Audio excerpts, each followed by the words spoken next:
The biblical story of Abraham, a foundational narrative in Genesis starting in chapter 11, begins with Abram in Ur of the Chaldeans with his wife Sarai and father Terah. Terah moves his family towards Canaan but settles in Haran. God calls Abram to leave his homeland for a land he will show him, promising to make him a great nation, bless him and make his name great so he will be a blessing, bless those who bless him and curse those who curse him, and through him bless all families of the earth.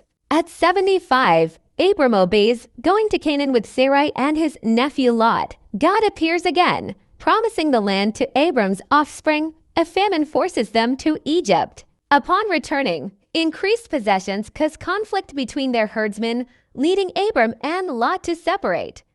Lot chooses Sodom, and Abram remains in Canaan. God reiterates his promise of the land and countless descendants. Abram and Sarai face childlessness.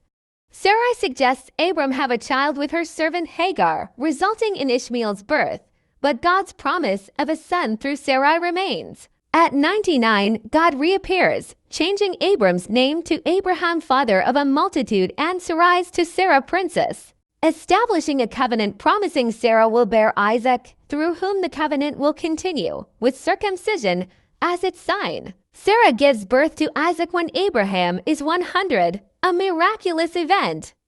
God tests Abraham by commanding him to offer Isaac as a burnt offering on Mount Moriah.